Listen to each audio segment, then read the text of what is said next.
కీర్తనల గ్రంథము 103వ కీర్తన మొదటి వచనం చదువుతున్నాను. నా ప్రాణమా యెహోవాను సన్నిధించుము, నా అంతరంగమందున్న సమస్తమా ఆయన పరిశుద్ధ నామమును సన్నిధించు. చిన్న ప్రార్థన చేసుకుందాం. మహాపరిశుద్ధుడు అయిన మా తండ్రి, జీవాధిపతి అయిన యేసయ్య, నీ ఘనమైన నామానికి వందనాలు తండ్రి. పరిశుద్ధమైన నీ నామానికి వందనాలు. పాదాలను సమీపించడానికి ఇదిగో ఇంతగా నీ కృపను విస్తరింపు చేసినందుకు వందనాలు. నీ ఆత్మ దర్శనంలోనికి ఇంకొక అడుగు వేయగలగడానికి కృప చూపండి.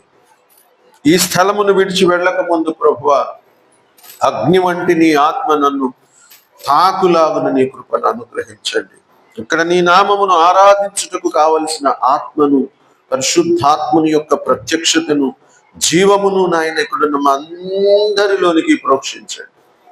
ప్రత్యేకంగా ఇదిగో బిడ్డలందరినీ కూడా పేరు పేరున నీ సన్నిధిలో నాయన నిలవబెడుతూ ఉన్నాను, పెట్టుకుంటూ ఉన్నాను. ఇదిగో నీ పాదాల దగ్గర పెడుతూ ఉన్నాను. ఒక్కసారి నీవు దర్శించి ఇదిగో నీ వాక్ ప్రభావమును నాయన నాలోనికి, నీ బిడ్డలందరిలోనికి ప్రసరింపచేయండి.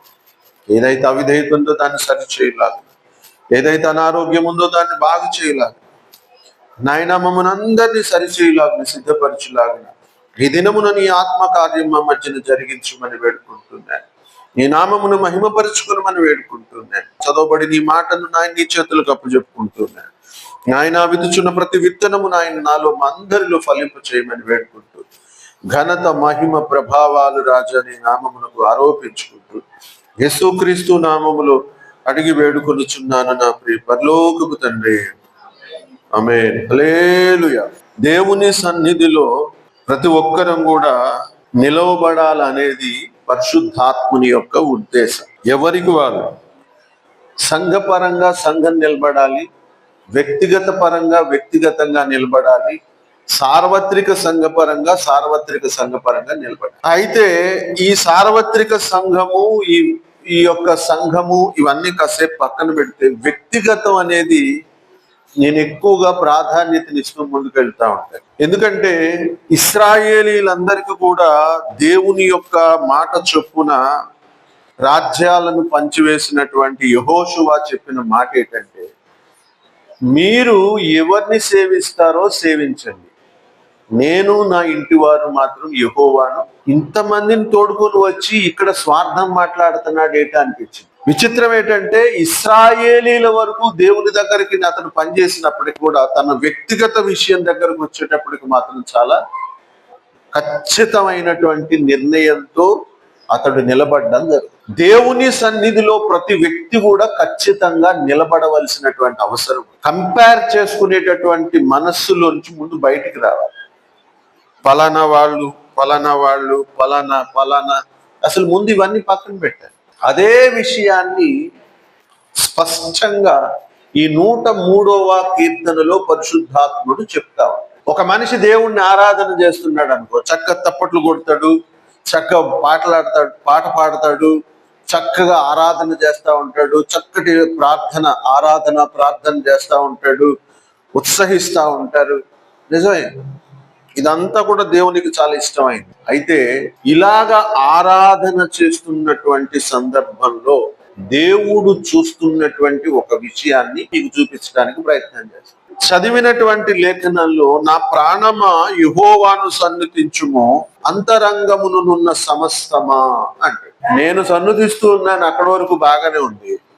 నా అంతరంగమందున్న సమస్తమా అంటే అర్థం ఏమిటి? ఇక్కడే అస్సలు గూడంతా బయటకు వచ్చింది. నా లోపల ఉన్నటువంటి సమస్తమును అంటే ఒక మొత్తం లెక్క అంతా చెప్పడం మొదలుపెట్టి, ఒక మనిషి బయటికి కనిపించేటటువంటి పొజిషన్ కన్నా అంతరంగంలో ఉన్న పొజిషన్ దేవుడు చూస్తున్నాడనే విషయాన్ని స్పష్టంగా చెప్తాను. నేను బయటికి చాలా బాగా కనబడొచ్చు, ఎవడైనా నన్ను చూసినప్పుడు చాలా హుందాగా కనబడొచ్చు, చాలా మంచిగా కనబడొచ్చు, పరిశుద్ధంగా కనబడొచ్చు, భక్తిపరుడుగా కనబడొచ్చు, బయట నా పొజిషన్ ఎట్లయినా కనబడొచ్చు, ఎవరికైనా అంతే.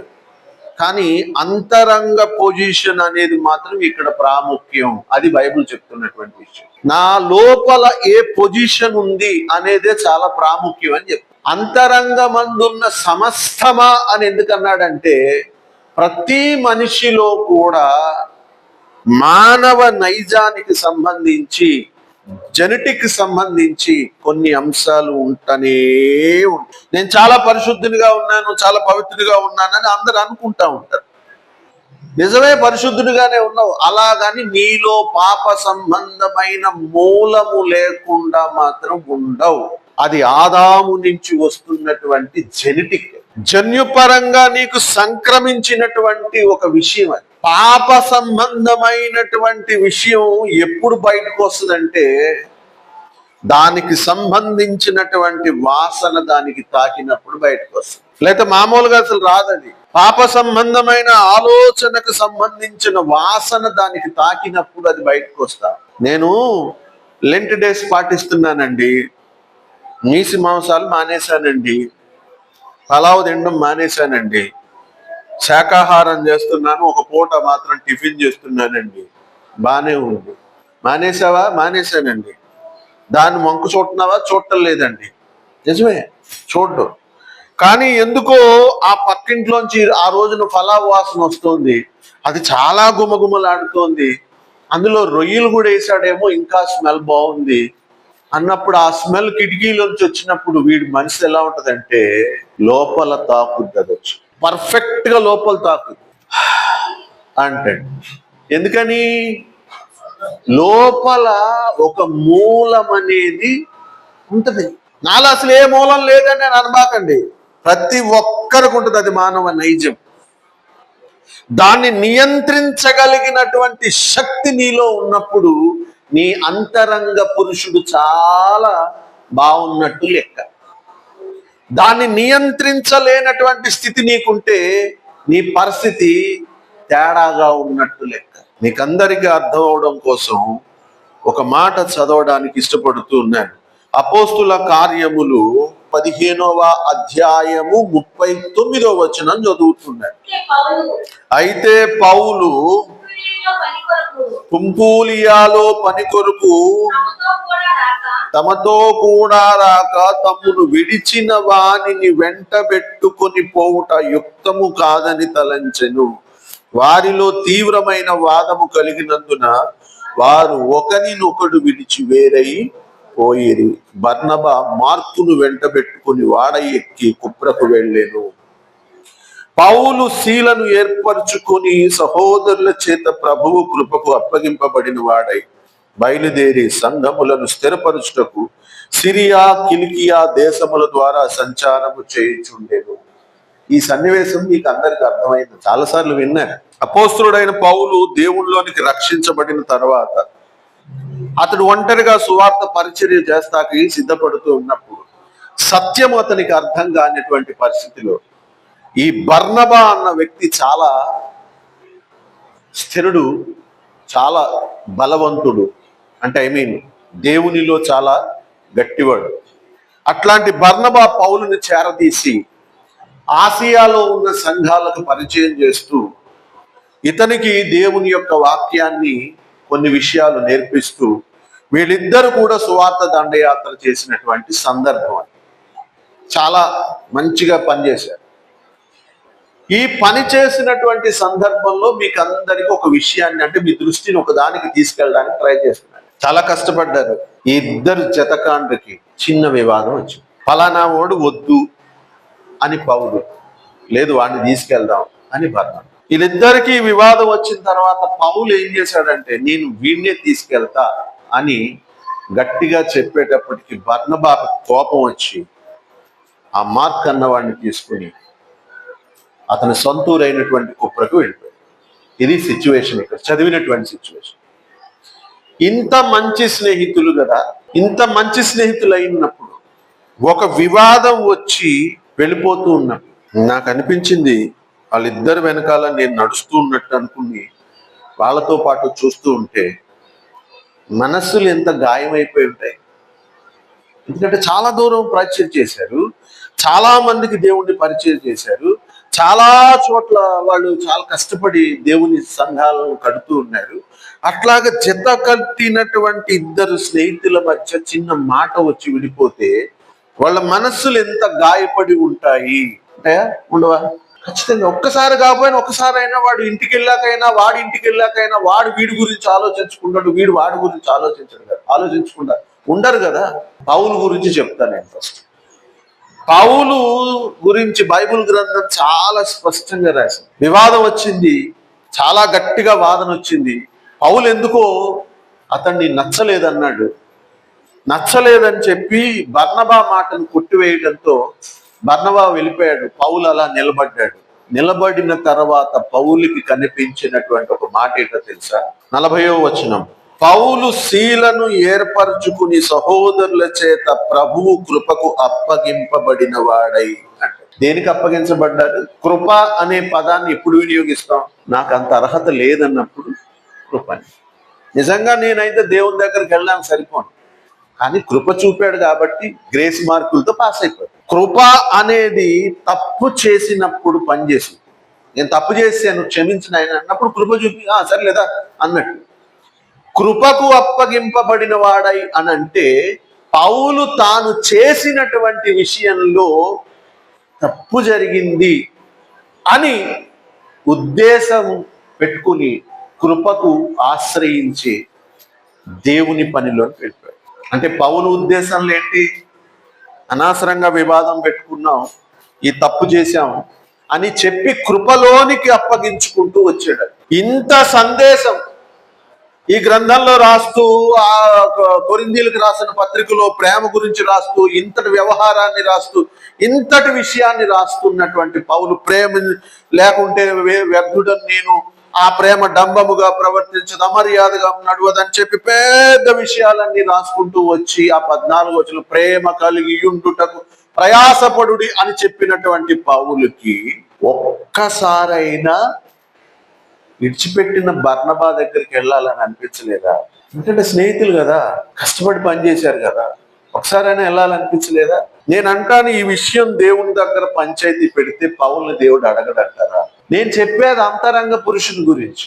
పౌలు యొక్క అంతరంగ పురుషుని విషయంలో పౌలు కృపకు అప్పగించబడిన వాడై, ఎందుకంటే చేసినటువంటి పొరపాటే కానీ సరి చేసుకోవడానికి అవకాశం లేదు, అందుకని నీ కృపను ఆశ్రయించి నేను పనిలో ముందుకు పోతున్నానని చెప్పి పౌలు వెళ్ళిపోయినటువంటి సందర్భం. కాసేపు బర్నబా వెనకాల నడుపుతాడు. చాలా బాధతో దుఃఖంతో మార్కును వెంట పెట్టుకుని వెళ్ళిపోతా ఉన్నప్పుడు బర్నబా హృదయం చాలా పగిలిపోయింది. అతని వెనకాల నేను కూడా నడిస్తే, అంటే మనం నడిస్తే గనక, అతని వెనకాల నడిస్తే గనక అతని గుండె చప్పుడు చాలా జాగ్రత్తగా వినపడతాం. ఇతన్ని నేను తీసుకొచ్చాను, చాలా సంఘాలకు పరిచయం చేశాను, చాలా విషయాలు నేర్పించడానికి ప్రయత్నం చేశాను, మేమిద్దరం కలిసి పనిచేసాము, ఇతగాడు నన్ను ఇదేనా అర్థం చేసుకున్నది. బర్నబా యొక్క మాట చెప్తున్నా, ఇతగాడు నన్ను ఇదేనా అర్థం చేసుకున్నది అని బర్నబా చాలా పెయిన్ ఫీల్ అయి ఉంటాడు. ఇంటికి వెళ్ళిపోయాడు. ఒక్కసారైనా పౌలు వస్తాడేమో అని ఎదురు చూశాడు. ఆరోగ్యం సహకరించట్లేదు, పరిచర్య చేయాలనున్నా కూడా పరిచర్య చేయడానికి ఆరోగ్యం సహకరించట్లేదు. పౌలు వచ్చి ఒకసారి ప్రార్థన చేస్తే బాగుంది అని బర్నబా ఒక్కసారి కూడా మనసులో అనుకోకుండా ఉండుంటాడా? ఇద్దరు స్నేహితులు కదా, కానీ అనుకోని పరిస్థితుల్లో బర్నబా చచ్చిపోయాడు, ఆరోగ్యం బాగోక చచ్చిపోయాడు, పౌలు వెళ్ళలేకపోయాడు. మీరు ఆలోచించండి, ఇద్దరి మనస్సులలో ఈ బాధ మాత్రం ఎప్పటికీ నిలిచి ఉంది. అవునా కాదా? అంతరంగ పురుషునిలో ఒక సమస్య, పౌలు లాంటి వ్యక్తి విషయంలో కూడా అంతరంగంలో ఒక సమస్య. చాలా క్లియర్ గా చెప్తా ఉంటాడండి. అంతరంగంలో నేను ఇలా బాధపడుతున్నాను అన్నట్టుగా పౌలు చాలా సంగతులు చెప్తా ఉంటాడు. చాలా మందికి ఎందుకో విషయాలు అర్థం కావు. రోమీలకు రాసినటువంటి పత్రిక 7వ అధ్యాయము 20వ వచనం చదువుతున్నాను. నేను కోరని దానిని చేసిన ఎడల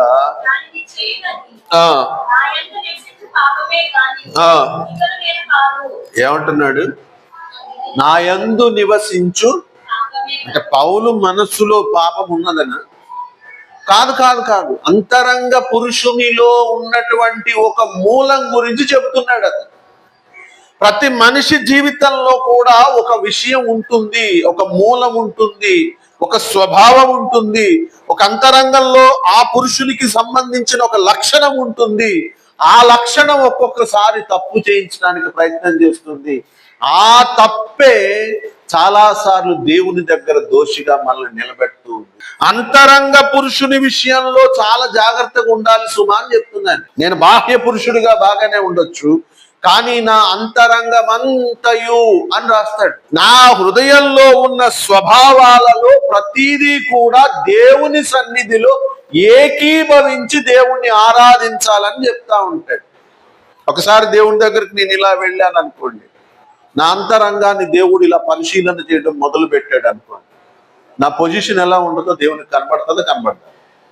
నేను అందరికీ మంచివాడిగా కనబడొచ్చు, కానీ నా అంతరంగంలో ఉన్నటువంటి పొజిషన్ దేవుడికి చాలా క్లియర్ గా కనబడతా ఉంటది. చాలా మందికి ఆ విషయమే అర్థం కాదు. ఎందుకు దేవుడు బాహ్య రూపాన్ని చూస్తాడు అని చాలా మంది అనుకుని భ్రమపడతా ఉంటారు. ఆ విషయమే సొలొమోను మహారాజు చాలా క్లియర్ గా చెబుతున్నటువంటి సంగతి చెప్తున్నాను చూడండి. సొలొమోను మహారాజు రాసినటువంటి గ్రంథము సామెతల గ్రంథము 20వ అధ్యాయము 27వ వచనం చదువుతూ ఉన్నాను.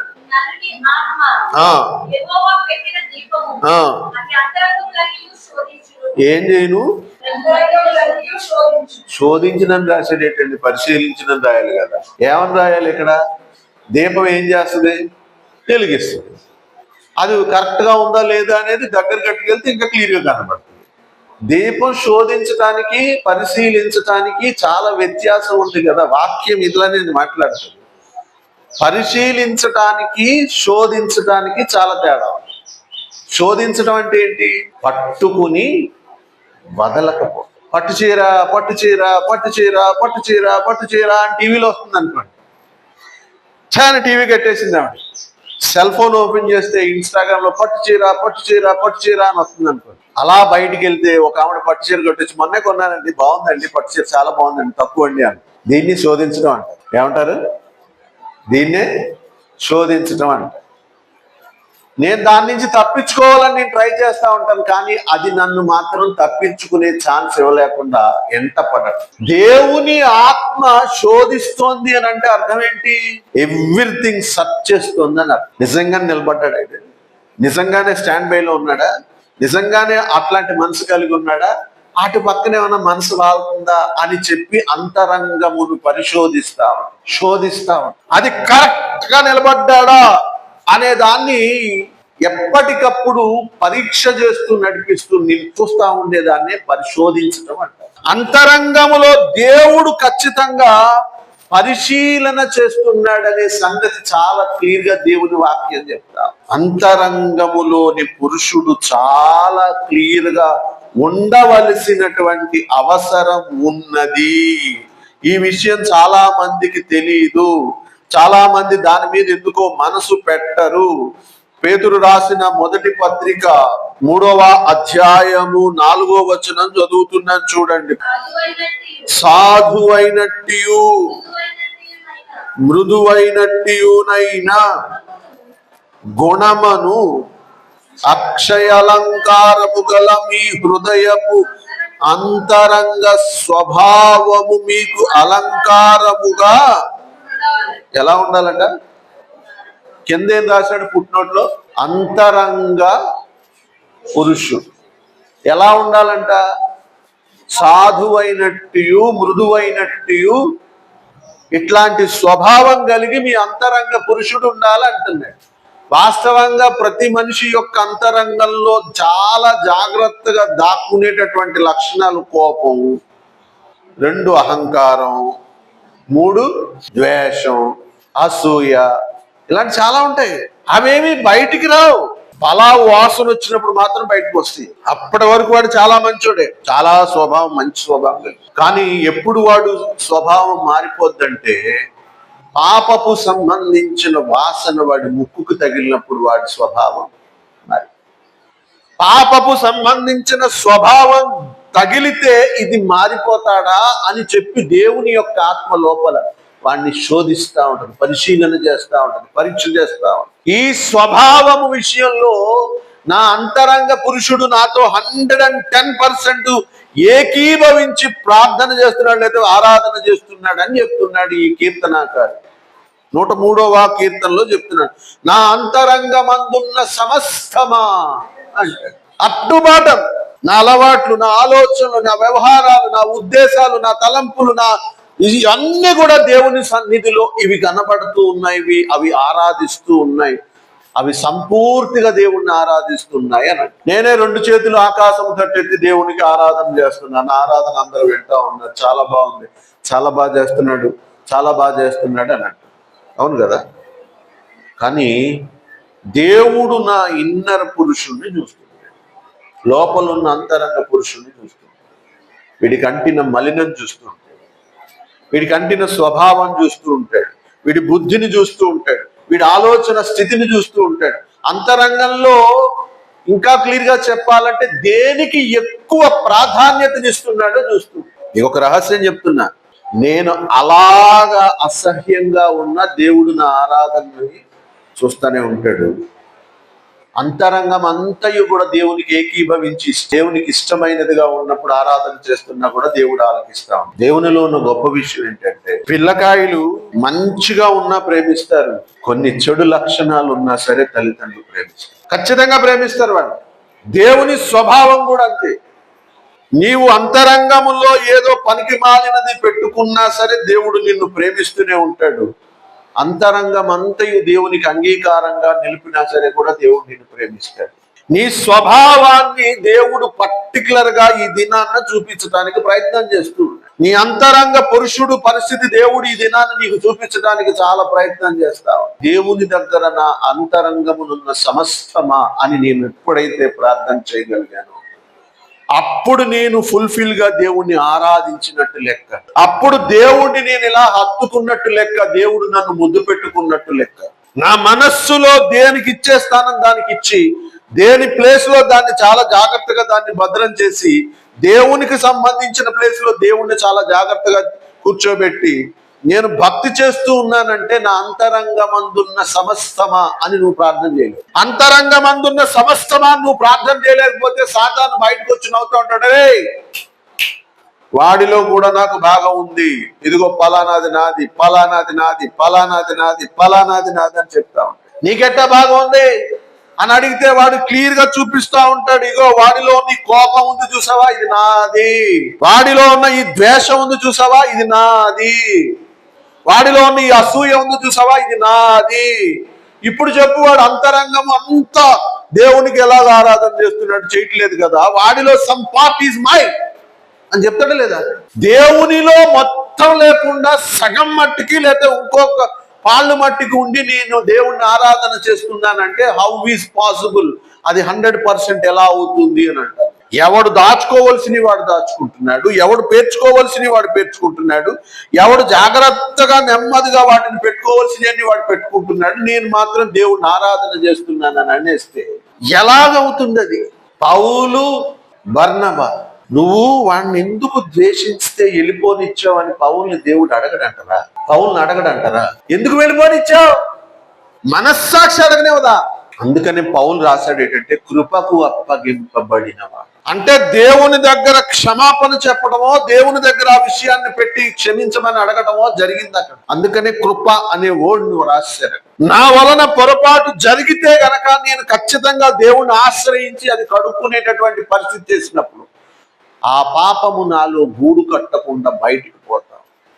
ఒక గర్వం వలన, ఒక అహంకారం వలన, ఒక పాపము వలన నేను గనక ప్రేరేపించబడిన వాడనైన సందర్భం ఉంటే, ఆ ప్రేరేపించబడినటువంటి సందర్భాన్ని నాలో గూడు కట్టుకోనకుండా నేను చాలా జాగ్రత్తగా దాన్ని కడుక్కుని కృపకు అప్పగించుకోగలిగితే గనక నా అంతరంగం అంతా కూడా నేను సరిచేసుకుంటున్న వాడిని అవుతాను. దేవుడు కోరుకునేటటువంటి విషయం ఏంటంటే యథార్థవంతుడు అంటారు. అంటే మొత్తం అప్ టు బాటం కూడా దేవునికి అంగీకారం, లేకపోతే దేవుని దృష్టికి అనుకూలంగా, లేకపోతే దేవుని దృష్టికి స్పష్టంగా చూపిస్తున్నవాడు అని. నా అంతరంగం ఉన్న సమస్తమా అని చెప్పగలిగాడంటే దేవునికి మొత్తం చూపించగలుగుతున్నాడు అని అర్థం. యథార్థవంతులంటే దేవునికి చాలా ఇష్టం, ఎందుకంటే చాలా పర్టికులర్ అయినటువంటి విషయం. మొదటి దినవృత్తాంతముల గ్రంథము లాస్ట్ అధ్యాయం 29వ అధ్యాయము 17వ వచనం, పేజీ నెంబర్ 359.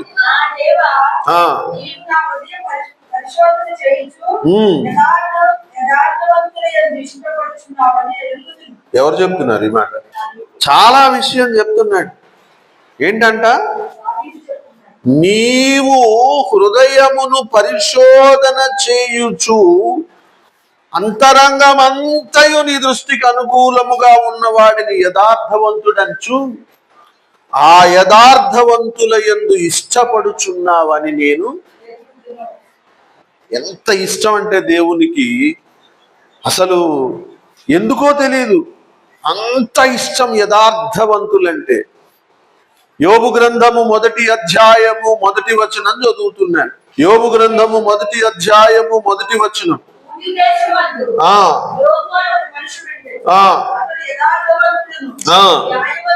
న్యాయవంతుడునై దేవుని యందు భయభక్తులు కలిగి చెడుతనమును విసర్జించిన వాడు అని అన్నాడు. అవునా కదా? దేవుని యందు భయభక్తులు అనే సెంటెన్స్ 3వ పదం కింద పెట్టిండారు. జనరల్ గా ఏం పెట్టాలి? ఫస్ట్ అది పెట్టాలి. దేవుని యందు భయభక్తులు గలవాడై యథార్థవంతుడును న్యాయవంతుడునై అని పెట్టాలి, అంతే కదా? కానీ దేవుడు అట్లా పెడతలా, యథార్థతనే చాలా ప్రాధాన్యతనిస్తున్నట్టుగా పెట్టి చెప్తున్నటువంటి లేఖనం. అంతరంగమంతయు దేవుని దృష్టికి అనుకూలముగా నిలపగలిగినటువంటి భక్తి సాధనలోనికి రావాలి. నా అంతరంగమున్న సమస్తమా అని దేవుని దగ్గర ఇలా చేతులు జాపినప్పుడు, నా అంతరంగమంతయు దేవునికి కనబడతా ఉన్నప్పుడు, అదంతా కూడా దేవునికి లోపడుతున్నట్టుగా దేవుడు చూస్తూ ఉన్నప్పుడు, దేవుడు నిన్ను ముద్దు పెట్టుకోకుండా ఎలా ఆగగలుగుతాడు? నాకు సంబంధించిన కొన్ని రహస్యాలు నేను దాచుకుని, నాకు సంబంధించిన కొన్ని ఇష్టాలు నేను దాచుకుని, నాకు సంబంధించిన కొన్ని వ్యవహారాలు చాలా జాగ్రత్తగా లోపల మడత పెట్టుకుని దేవుని సన్నిధిలో 2 చేతులు ఇలా చాచి దేవుణ్ణి నేను ఆరాధన చేస్తూ ఉంటే, దేవుని దృష్టికి ఆయన కను దృష్టికి నా అంతరంగము కనిపించదా? ఒకని మీద ద్వేషం పెట్టుకుంటే అది నా అంతరంగములో దేవునికి కనిపించదా? ఒకని మీద అసూయ పెట్టుకుంటే ఆ అంతరంగములో దేవునికి అది కనిపించదా? ఒకరి మీద కక్ష పెట్టుకుంటే ఆ అంతరంగంలో దేవునికి అది కనిపించదా? చాలా జాగ్రత్త చూడండి. ఎందుకంటే దేవుని దగ్గర నాటకాలు పనిచేయి. దేవుడు అది చూడలేదు అనుకుంటే అది నీ తప్పు. దేవుడు చూసినా కూడా నిన్ను ప్రేమిస్తున్నాడంటే అది దేవుని యొక్క పెద్ద మనసు. మా నాన్న దగ్గరికి నేను వెళ్ళినప్పుడు నాన్న నన్ను చాలా సానుకూలంగా మాట్లాడాడంటే నా గురించి, నా నాటకాల గురించి మా నాన్నకి తెలియదని కాదు. మా నాన్న ప్రేమిస్తున్నాడు కాబట్టి కాసేపు అవి మర్చిపోతూ ఉన్నాడు. ఆ కుమారుడు వచ్చాడనే సంతోషంతో వాడిని ఇలా కౌగిలించుకున్నాడంటే వాడి మీద బురద లేదని కాదు, వాడి స్వభావం బాలేదని కాదు, వాడి యొక్క పరిస్థితి బాలేదని కాదు, దేవుని యొక్క ప్రేమ వాడి మీద ఉందని. వీడి బట్టలు తీసి ప్రశస్తమైన బట్టలు కట్టండి రా అని అన్నాడంటే ఆ బట్టలు కట్టించుకోవడానికి వాడు ఇష్టపడ్డాడు కాబట్టి. అదే వాళ్ళ నాన్న అలా చెప్పినాడే, ఏ బాగున్నాయి నాకు, అవి కట్టద్రోయ్ అని అన్నాడు అనుకోండి, బాగుంటుందా? స్వభావాన్ని మార్చుకోవడానికి కొడుకు ఇష్టపడ్డాడు. స్వభావాన్ని మార్చండి అని చెప్పి ఇక్కడ తండ్రి ఆజ్ఞాపిస్తాడు. నేను దేవుని దగ్గరికి ఇట్లా వెళ్తూ ఉన్నాను, బాగానే ఉంది, కానీ నేను మార్చుకోవలసిన విషయాలు నేను చాలా జాగ్రత్తగా వాటిని దాచేస్తూ ఉన్నానంటే దేవునికి కనిపించదని అనుకోబాకండి. ప్రతిదీ దేవునికి స్పష్టంగా కనబడతా ఉంటది. కానీ దేవుడు నీవుగా అది సరిచేయి ప్రభువా, ఇది నేను వదిలిపెట్టలేకపోతున్నాను, లేకపోతే ఇది నేను సరి చేసుకోలేకపోతున్నాను అని నీవు అడుగుతావని చెప్పి దేవుడు ఎదురు చూస్తూ ఉంటాడు. అదే విషయాన్ని పౌలు చెప్తాడు, నేను కృపకు అప్పగించబడిన వాడనై అంటే. అలా అప్పగించుకునేటటువంటి స్థితిలోనికి, భక్తిలోనికి రామని చెప్తుంది బైబిల్ గ్రంథం. చాలా మంది రారు, అహంకారాన్ని వదిలిపెట్టడానికి బయటికి రారు, తమ కోపాన్ని విడిచిపెట్టి బయటికి రావడానికి రారు, తమ ద్వేషాన్ని విడిచి బయటికి రావడానికి ఇష్టపడు. నీ అంతరంగములో వాటికి సుఖ నివాసం ఉండొచ్చు కాదు, దానివల్ల నీకు నష్టమే గాని లాభం కాదు. దానివల్ల నీవు దేవుని దగ్గర యథార్థవంతుడు అనే సర్టిఫికెట్ ఖచ్చితంగా పొందలేవు. ఫలానా దేశములో, ఫలానా ఊరిలో, ఫలానా వ్యక్తి యథార్థవంతుడని మొట్టమొదట పెట్టి తర్వాత 3వ సెంటెన్స్ దేవుని యందు భయభక్తులు గలవాడని. నా యందు భయభక్తులు కన్నా వాడు యథార్థతనే ఎక్కువ ప్రేమించాడని చెప్పడానికి దేవుడు రాసినటువంటి మాట యోబు గారి విషయం. నీ గురించి, నా గురించి దేవుడు ఈ స్టేట్మెంట్ చెప్పగలుగుతాడు అంటారా? నేను చెప్తున్నా, వ్యక్తిగతంగా నాకు నేను నిలబడాలా, మీకు మీరు దేవుని దగ్గర నిలబడాలా. ఒకవేళ దేవుడి దగ్గరికి నేను వెళ్ళాను అనుకోండి, దేవుడు నన్ను యాక్సెప్ట్ చేస్తాడు ఖచ్చితంగా. ఎందుకంటే ఆయన ప్రేమ. సరే, దేవుడు యాక్సెప్ట్ చేస్తే చేశాడు. నా లోపల అంటే నేను ఇట్లా ఒకసారి ఓపెన్ అయితే కనుక నా అంతరంగ స్వభావము కానీ, పురుషుడు కానీ, అంతరంగములో ఉన్న స్థితులు కానీ దేవునికి నేను ఓపెన్ గా చూపించగలుగుతున్నానా? ఏదైనా దాస్తున్నానా? ఇది తప్పు అని తెలిసి దేవుని దగ్గర చూపించడం కరెక్ట్ కాదని చెప్పి దాస్తున్నానా? మీకు మీరే ప్రశ్న వేసుకోండి, మీకు మీరే ఆలోచన చేసుకోండి. మనం ఏం దాస్తున్నామో, ఏమి చక్కబెడుతున్నామో, ఏమి లోపల నెమ్మదిగా లోపల లోపల లోపల లోపల చీకటిలో పెట్టి, గదుల్లో పెట్టి దాచుకుంటున్నామో, ఏ స్వభావాన్ని అయితే లోపల పెంచి పోషిస్తున్నామో, దేవుడు ఒక్కసారి బీరువా తలుపులు తెరిచినట్టు గనక మన అంతరంగ తలుపులు తెరిచి చూస్తే దేవుడు ఇష్టపడే పరిస్థితుల్లో ఆ బీరువా ఉందా, లేదా దేవుడు అసహించుకునేటటువంటి పరిస్థితుల్లో బీరువా ఉందా? ఒకసారి ఆలోచన. ఒక మాట చెప్పి నేను ముగిస్తాను. ధనవంతుడు నరకంలోనికి వెళ్ళిపోవడానికి కారణం ఏంటి? బేద లాజరు ధనవంతుడు కథ విన్నారు కదా చిన్నప్పటి నుంచి. ధనవంతుడు నరకంలోకి వెళ్ళిపోవడానికి కారణం ఏంటి? దేవుడు తెలీదా? అబ్రహాము కూడా పరిచయం, ధర్మశాస్త్రము పరిచయం. వెళ్ళిపోవడానికి కారణం ఏంటి? ఏం మార్చుకోలేకపోయాడు, స్వభావం మార్చుకోలేకపోయాడు. ఏం మార్చుకోలేకపోయాడు? అతడు పరలోకంలోకి వెళ్ళకుండా ఇక్కడికి వెళ్ళిపోవడానికి కారణం ఏంటంటే అతనిలో గర్వము, 2 అహంకారము, 3 ఇది పెద్ద విషయం కాదులే అని పక్కన పెట్టేటటువంటి విషయం. దేవుని యొక్క లేఖనం అతని మనస్సులో ఉందా లేదా? ధర్మశాస్త్రం ఉంది, దేవుని లేఖనం ఉంది. లేఖనం కన్నా మించి ప్రయారిటీ వేరే దాన్ని పెట్టుకుని అతను బీరువాలో జాగ్రత్తలు పోగేసుకుంటాడు. లేఖనం లేక కాదు, అబ్రహాం తెలియక కాదు, బైబిల్ గ్రంథం తెలియక కాదు, దేవుని యొక్క ధర్మశాస్త్రం తెలియక కాదు, ప్రవక్తలు తెలియక కాదు, యాజకులు తెలియక కాదు. కానీ అతని బీరువా దేవుడు ఓపెన్ చేసినప్పుడు దేవుని కన్నా వేరే వాటికి ఎక్కువ స్పేస్ ఇచ్చి పెట్టుకున్నాడు. బెల్షజర్ని రాజు తోచగా, ఆ బెల్షజర్ అనే రాజుని దేవుడు తోచగా. నేను బంగారం కొంటున్నాను, 916 అంటే 91.6% అవుతుందండి కేడిఎం బంగారం అంటే నమ్మకం. నేను కొనుక్కుంటాను. తేరామోసు నేను కౌన్సిలర్ దగ్గరికి తీసుకెళ్ళినప్పుడు దాంట్లో 60% మాత్రమే బంగారం ఉంది, 40% మాత్రం మట్టి ఉంది అనుకో. ఏమంటారు? మంచి బంగారం ఇచ్చాడంటారా? పూర్వం చేయించుకునే మేలిం బంగారం అంటే 100% బంగారం అయింది కాబట్టి అది మంచి బంగారం. దాన్ని 91కి తీసుకొచ్చారు, 91ని 60కి తీసుకొచ్చారు. 60కి వచ్చిన బంగారాన్ని కాకి బంగారం అంటారు. అంటే ఇలా చూసినప్పుడు బాగుంటది, గీత పెడితే దాని భోగోతం బయట. భక్తి జీవితంలో కూడా అంతే. నిన్ను దేవుడు తూచగా నీ బరువు లేదయ్యా. ధనవంతుణ్ణి దేవుడు తూచగా మెటీరియల్ లేదయ్యా. అయితే తెలుసు, బైబిల్ గ్రంథం తెలుసు, బలిపీఠం తెలుసు, అక్కడ ఉన్నటువంటి క్రతువులు తెలుసు, ధర్మశాస్త్రం తెలుసు. అయితే వాటికి అతడు ప్రాధాన్యతనివ్వకుండా అతనికి సంబంధించిన ఇష్టాలకు, అభిప్రాయాలకు ఎక్కువ ప్రాధాన్యతనిచ్చి లోపల దాచుకుని దేవుణ్ణి అనుసరించినంత మాత్రాన పరలోకం పోరు అని దేవుడు క్లియర్ గా చెప్తున్నటువంటి పాఠమే ఆ ధనవంతుని యొక్క స్టోరీ. ఆ ధనవంతుని పేజీ చదువుతూ ఉన్నప్పుడు మనకు కనబడుతున్నటువంటి ఒక నీతి చెప్తున్నాను. దేవుని కన్నా నా సొంత అభిప్రాయమే మిన్ననుకుంటే, నా సొంత ఇష్టమే నాకు మేలనుకుంటే నువ్వు తప్పు చేస్తున్నావని లెక్క. దేవుని అభిప్రాయమే నాకు ఎక్కువ నీవు అనుకుని నీ అభిప్రాయాన్ని విడిచిపెడితే ప్రతివతా ధర్మంలో నీవు ఉన్నావని లెక్క.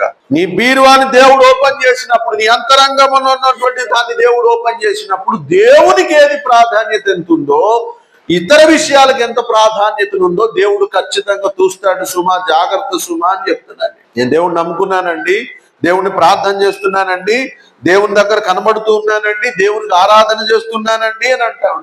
ఆరాధన చేయొచ్చు, ఏమైనా వాడు ప్రార్థన చేస్తా ఉంటే చాలా బాగా ప్రార్థన చేస్తా ఉంటాడు, వినసొంపుగా ఉంటది, ఎంత బాగుందో వీడు ప్రార్థన అనిపిస్తా ఉంటాడు. వాడు 2 చేతులు ఆకాశం తట్టెత్తి దేవుని దాని సన్నిధిలో ఇక్కడ ప్రార్థన చేస్తా ఉంటే ఈడి ప్రార్థనను బట్టి వెనకాల ఉన్న వాళ్ళందరూ కూడా పరిశుద్ధాత్మను పొందుతూ ఉండొచ్చు. కానీ వీడు 2 చేతులు ఇలా ఆకాశం తట్టెత్తినప్పుడు వాని అంతరంగమును దేవుడు చూస్తూ ఉన్నప్పుడు వాని స్థితి సరిగా లేదనుకోండి, కష్టమే కదా. నేనంటాను 110% దేవునికి అంగీకారమైనటువంటి అంతరంగం కావాలి. లేదు, నా అంతరంగంలో ఉన్న ప్రతీది కూడా దేవుణ్ణి ఆరాధించేదానిలా ఉండాలి, ప్రతీది దేవుణ్ణి అంగీకరించేదానిలా ఉండాలి, ప్రతీది దేవుణ్ణి ఇష్టపడేదానిలా ఉండాలి, ప్రతీది దేవుడు చూస్తున్నప్పుడు దేవుడు ఇది కూడా కరెక్టే అనేలాగా ఉండాలంటారు. అలాంటి స్థితి, భక్తి స్థితిలోనికి మనం వెళ్ళవలసిన వారమై, అలాంటి భక్తి తత్వంలోనికి మనం వెళ్ళవలసిన వారమై, నేను చేతులు చాచి దేవుని దగ్గర ప్రార్థన చేస్తా ఉన్నప్పుడు, నా అంతరంగ పురుషుడు దేవుడు చూస్తా ఉన్నప్పుడు, ఆ అంతరంగ పురుషుడు దేవుడు చూసి సంతోషించేలాగా నా భక్తి జీవితం ఉండాలి. అట్టి కృపలోనికి మనం నడవాలి. ఒకవేళ మన అంతరంగంలో ఏదైనా ఆటంకం ఉన్నదేమో సరి చేసుకుందాం. సరి చేసుకునే సమయం, మన స్వభావంలో ఏదైనా తేడా ఉందేమో దాన్ని బాగు చేసుకుందాం. బాగు చేసుకునే సమయం ఖచ్చితంగా దేవునిలో పరిశుద్ధముగా కనబడడానికి ప్రయత్నం చేద్దాం. ఈ దావీదు మహారాజు చెబుతున్నటువంటి ఈ మాట మీరు నాతో పాటు చెప్పాలని నేను కోరుతూ ఉన్నాను. నా ప్రాణమా నా యెహోవాను సన్నుతించుము, నా అంతరంగమందున్న సమస్తమా ఆయన పరిశుద్ధ నామమును సన్నుతించుము. అట్టి కృప పరిశుద్ధాత్ముడు మనకందరికి అనుగ్రహించును గాక. ఆమేన్.